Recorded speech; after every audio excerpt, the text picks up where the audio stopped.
So there's an interesting one, huh? That's not like stuck there.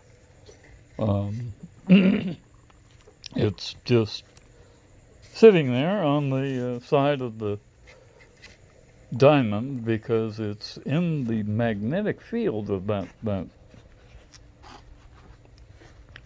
magnet group of magnets. There's actually a little hole in the plastic, and I've got them stuck in there so that they don't come flying out. And they do like to fly. Look at that.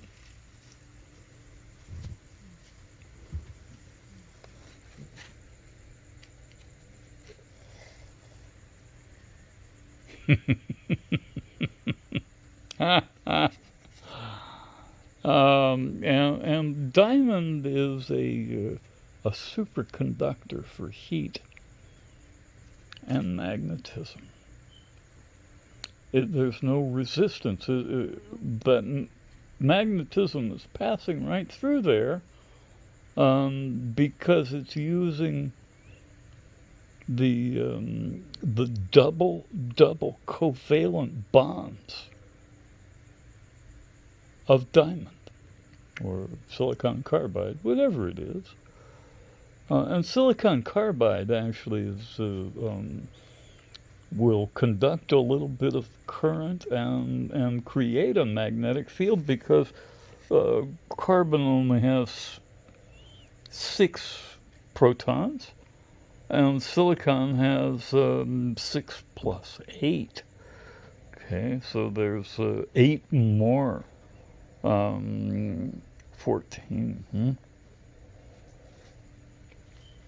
And it's the outer electrons.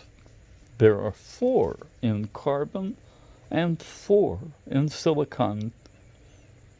So they're in the same family. They're in the same column in the periodic table, and which basically has a group of elements that have similar properties. Each row has similar properties, and each column has similar properties, and they're periodic because of those the way that they're made from hydrogen and helium, and they combine in certain ways.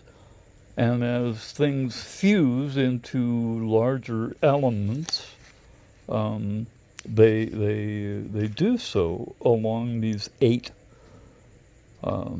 protons and electrons in the protons in the nucleus, and actually the electron is part of that too. We didn't know that until just recently. The electrons attached to we've been calling it 2 ups and a down quark. But it turns out the other end of the electron is the one that we were calling an up quark because it's attached to the other up quark, but it's actually just an up and a down quark. And the electron is firmly attached to that down quark up there. And they just have a Fibonacci number of fewer twists in the vortex. And they're always sequential Fibonacci numbers, the way spirals form. That's how they happen, and they create a toroidal vortex. They're both like a little tornado, huh? But they join together at the fat part, and they spin around. When they spin around as fast as light speed, we can see them. When they spin around under light speed, we call them energy. And we call light speed the way light travels in a straight line, except it doesn't really travel in a straight line. It travels in all directions. Right? And that means that thing that's giving off light, spinning around and around. Everything in the whole universe spins around and around and around. And it's really little, right? They're really little. So it's just making a little tiny circle. And instead of going in a straight line, it speeds up, and they don't actually know that there's supposed to be a speed limit there. That speed limit comes from the wrong information. Okay? When you think the universe is finite, and that it just began a few years ago, you have to put that in your calculations. But when I found out the universe is not finite, that it is in fact infinite in time and space, it doesn't have those speed limits anymore. And then I started actually doing the math, like the KT extinction event thing coming out of low Earth orbit. Left low Earth orbit at 17,000 kilometers an hour. The first second that 17,000 kilometers got squared, right? And it falls towards the Earth at 9.2 meters per second squared. And it's not the 9.2 meters that gets squared, it's the number of seconds. Okay, so at 17,000 kilometers an hour, it fell 1 second and began falling and was falling 289 million kilometers an hour the first second. Times 9.2. And it passed light speed right about second 2, the beginning of second 2.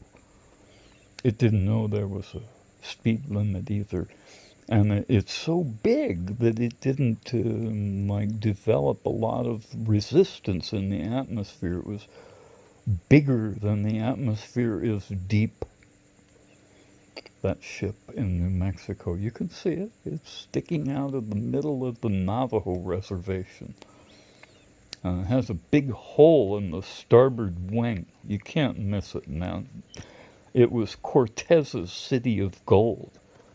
And every benevolent government in the past few hundred years has been trying to get to it.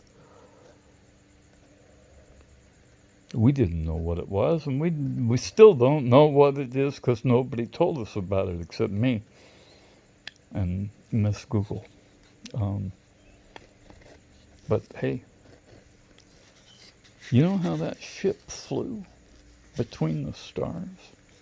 It's because that magnetic field, if I change something here, it changes here.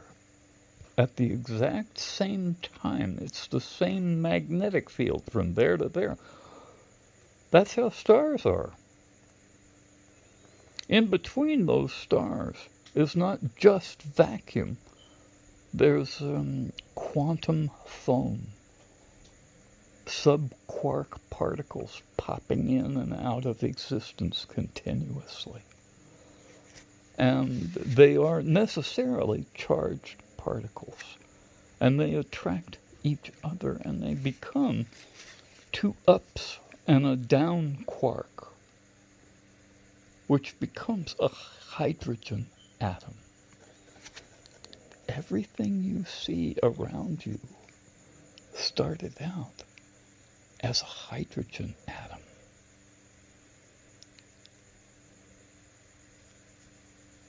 And they got squeezed together into all the other elements in stars, right? In stars and in places like breeder reactors.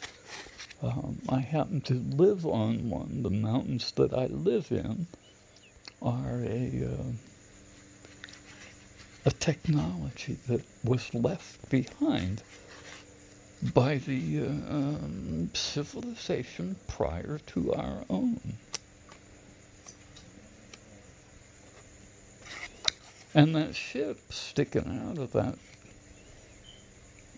of New Mexico is right exactly where our benevolent government tested those weapons that my father built.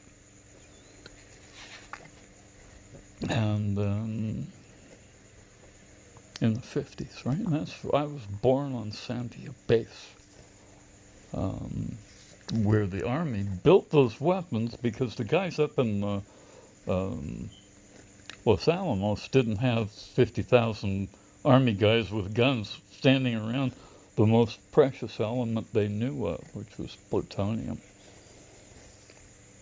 I can mine it by the ton out of my mountain behind my house, but they didn't know that stuff. My father taught reactor theory, and of all the people that moved here, I'm the only one that figured that out. Why do you suppose that might be?